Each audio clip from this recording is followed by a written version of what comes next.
वळूया पुढील बातमीकडे। परीक्षा गैरप्रकार प्रतिबंध सुधारणा विधेयक संसदेमध्ये मांडण्यात आलं। काय आहे या विधेयकात पाहूयात।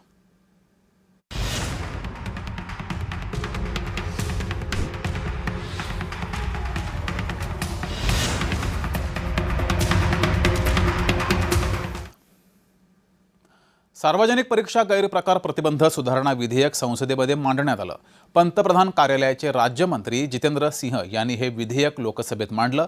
मात्र विरोधकांनी प्रचंड घोषणाबाजी सुरू केली, ज्यामुळे विधेयकावर साधक बाधक चर्चा होऊ शकली नाही।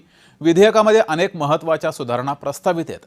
मुख्य म्हणजे पेपर फुटीची प्रकरणं फास्ट ट्रॅक कोर्टातच चालतील, त्यांचा निकाल 3 महिन्यांच्या आत लागेल आणि निकालाविरोधात अपील करायचे असल्यास त्यासाठी 90 दिवसांचीच मुदत असेल। हे त्यातील काही महत्त्वाचे मुद्दे आहेत। दुसरी महत्त्वाची बाब म्हणजे शिक्षेच्या काळातही मोठे बदल करण्यात आले आहेत। दरम्यान विधेयकावर मंगळवारी तरी चर्चा होते का ते पाहावं लागेल।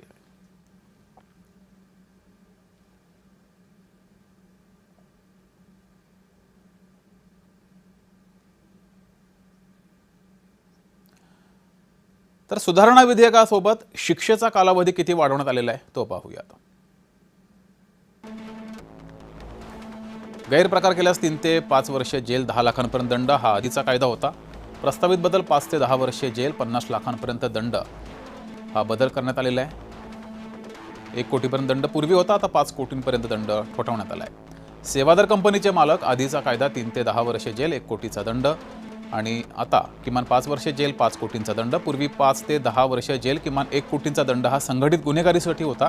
आता किमान 7 वर्षे जेल आणि किमान 10 कोटींचा दंड ठोठावण्यात येतोय।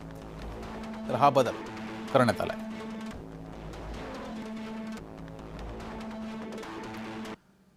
तर सुधारणा विधेयकातील आणखी काही महत्त्वाचे मुद्दे आहेत, त्यावर सुद्धा एक नजर टाकूयात। पेपरफुटी प्रकरणांचा तपास 2 महिन्यांच्या आत पूर्ण करणं बंधनकारक असेल, ही सुधारणा केली आहे। प्रत्येक राज्य सरकारनं पेपरफुटी खटल्यांसाठी फास्ट ट्रॅक कोर्ट स्थापन करावं, ही सुद्धा सुधारणा करण्यात आली आहे। पोलिसांनी आरोपपत्र दाखल केल्यावर फास्ट ट्रॅक कोर्टाने 3 महिन्यांच्या आत निकाल द्यावा, हे बंधनकारक असेल। आरोपींवरील अन्य संबंधित खटले फास्ट ट्रॅक कोर्टामध्ये वर्ग केले जातील। जर या व्यतिरिक्त सुद्धा आरोपींनी काही गुन्हे केले असतील ते सुद्धा फास्ट ट्रॅक कोर्टात जातील। यातील निकालांना हायकोर्टामध्ये आव्हान देता येईल। निकालाविरोधात अपील दाखल करण्याची मुदत मात्र 90 दिवस इतकी असेल। हायकोर्टानं 2 न्यायमूर्तींचं खंडपीठ स्थापन करावं, अशी ही सुधारणा पेपरफुटी विरोधी कायद्यातील विधेयकामध्ये आहे। हायकोर्टामध्ये खटला दाखल झाल्यास शक्यतो 3 महिन्यामध्ये निर्णय द्यावा, ही सुद्धा सुधारणा आहे। तर ज्येष्ठ कायदेतज्ञ ॲडव्होकेट गिरीश राव यांनी कसं विश्लेषण केलंय ते पाहूयात। ट्रायल झालं, ट्रायलच्या नंतर जेव्हा याचा निकाल येतो, त्या निकाल विरुद्ध अपील जे आहे, अपील डायरेक्ट हायकोर्टात करायची परमिशन असणार त्याच्यामध्ये।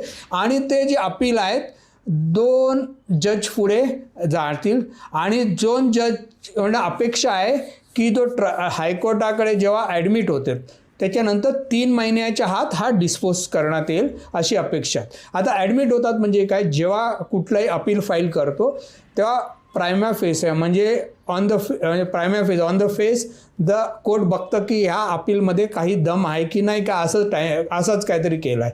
तर नॉर्मली पहिला अपील असतो तो ॲडमिट होतो। जेव्हा ॲडमिट होतो त्याच्यानंतर 3 महिन्याच्यात अपेक्षा आहे की हायकोर्ट हा अपील पण डिस्पोज ऑफ करेल।